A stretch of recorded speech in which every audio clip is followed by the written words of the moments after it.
Welcome to New Mexico Black Rifle Operators Union. I'm your host, Sean, from The Truth About Guns. Judge issues order blocking California's handgun roster, microstamping, magazine disconnects, and loaded chamber indicators mandates. So, as I was saying yesterday, which the podcast got messed up for some reason on its distribution channels, and it'll drop later tomorrow or earlier tonight, and this one will hopefully drop tomorrow at 8 a.m. So, what's going on with this? Basically, we have a judge siding with us. They're saying that constitutional stuff that's going on, or the fights we're having in California, are wrong. They cannot block people from having normal handguns. It's part of your Second Amendment right. If you check out Washington gun law, he's been abreast of a lot of things going on in Washington state, but also nationally, and he's been checking out a lot of this stuff. This is where I've been getting a lot of my sources, or he's one of my good sources for some of this stuff. But what's interesting is he predicts a long list of victories because of stuff like this. And I hope he's right. I'm a little concerned because on Twitter today, I saw a very that's another source if you looking at the news in the 2A world, and it's sad that it's Twitter, but it's a place where you can see what the opposition is thinking. And the opposition have posted something that's kind of scary. They're proposing the same type of microstamping on every piece of ammunition. Now, Iraq veteran 8888, Eric, he's like, that's not going to ever fly. Logistically, I can't see it flying. However, I could see them trying to mandate it because they're already trying to go after ammunition. But these cantankerous and onerous laws that they're trying to push on the American people, they're starting to be pushback from. I've not seen anyone that's willing to say that outright that they're going to comply with the pistol brace ban. Nor should they have to. I mean, there's 40 million of them possibly out in the world right now. They've been around for, 13 or 15 years now. The ATF has ruled on this before. So it stands to reason after the Bruin decision that we should be definitely on the right side here. That said, you do you, and if you decide to comply and register it, that's great. If you have one of these devices, mine are all been converted. And when I say converted to rifles so that I don't have to comply. That's the best way to put that. If you put a rifle upper on one of these with a pistol brace guns, there's no longer a problem if you have a 16-inch barrel. That's just for now. Those uppers have been stripped and put in different places. Well, not different places, the barrels have. Even though that can be considered constructive intent, I don't see it being a constructive intent when the barrel is completely away from me. In a storage facility even. Because that shows that maybe in the future, I don't know. Anyway, I think we're going to win a lot of these battles, and we've won in New Mexico. Biden has renewed his call.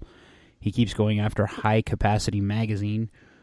But the problem with that is that it's arbitrary in his count. Some days it's 11 rounds. Some days it's 8 rounds. Sometimes any inch we give here on the magazine bans is a loss in a major way because it's arbitrary and capricious. There's no way to actually... they're not going to codify it because they want to keep it nebulous to keep us in the dark so that we're breaking a law or that they can confiscate whatever they will. The problem is that they're doing this intentionally because they're definitely trying to strip you of your rights. Now, what they need to look at is precedent. In New Jersey, they've had magazine bans for a while now. And they have had, I think, a total of like 3 to 5 turned in.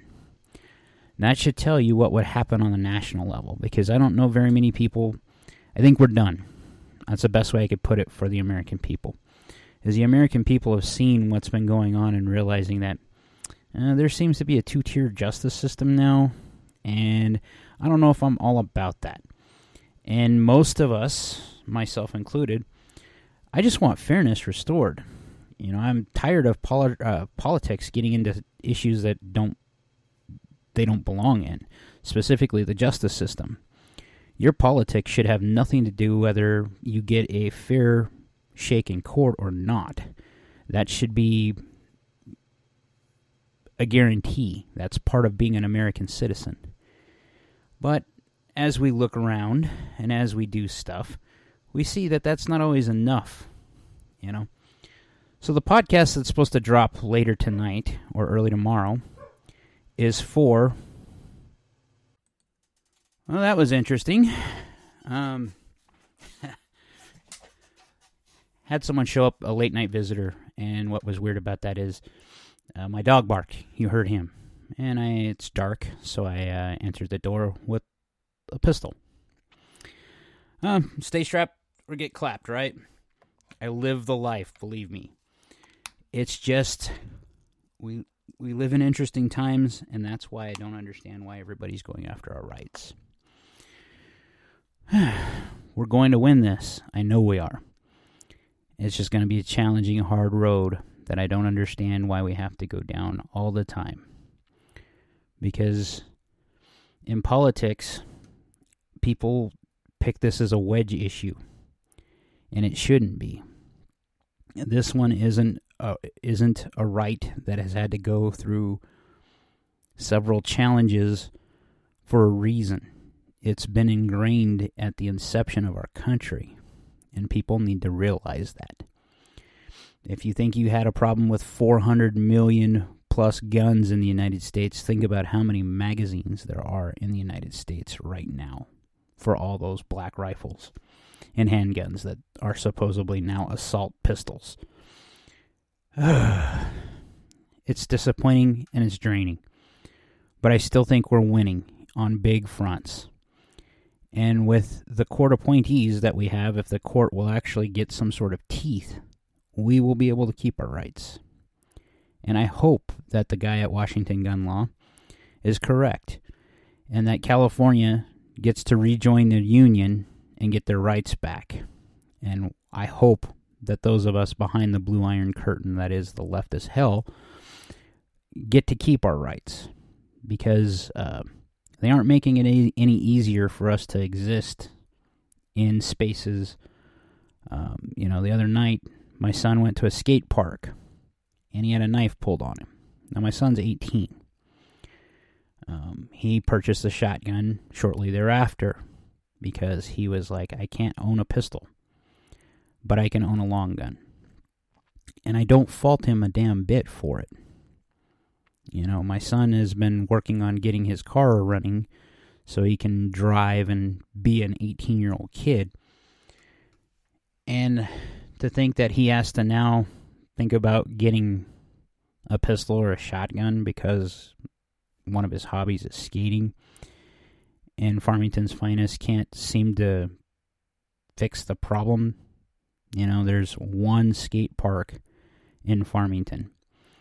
It should be a no-brainer that it should be a safe space for everyone that goes there. And I mean that in crime-free.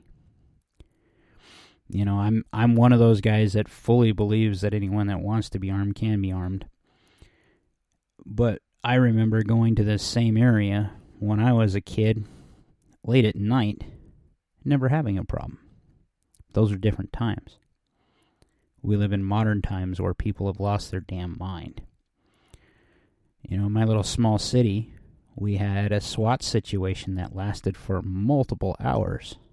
That's rare, but it's becoming increasingly more popular or more of a thing in my small little town and in my small little area. And the only correlation I see is with what the government does for their cashless bail system or their bail reform laws. I don't see any other correlations that seem to go along directly with what we're seeing in real life, in real time. After COVID, even shoplifting got bumped down on the list of priorities. If we live in a society without rules, people will start doing stupid things. And that's where you need to be able to defend yourself. And that's why we need to keep New Mexico tactical, keep the U.S. tactical, because it's a safety check, and we all know this, and I'm just saying this out loud for my own benefit, I guess. The Second Amendment is a safety check against tyranny. And as much as people don't like to think about that, you've seen too much in the last 3 years to believe 100% of what the government's doing. I used to be a statist. I talk about this often. Used to believe the state would never get this belligerent. I always thought that San Juan County's finest would be there if the state was too oppressive. And then when the ball dropped and COVID hit, that's not what happened. Everyone rolled over. Everyone just wants to collect a paycheck.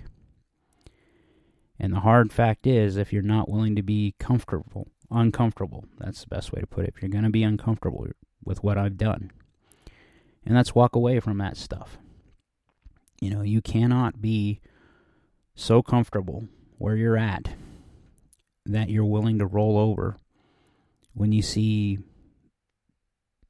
things that aren't right. Right is right. I will take that from where I came from, because that was 100% honest statement that needed to be heard at that time. So keep your guns, keep your magazines, fight hard so that we don't actually have to fight. Like, share, subscribe, be great.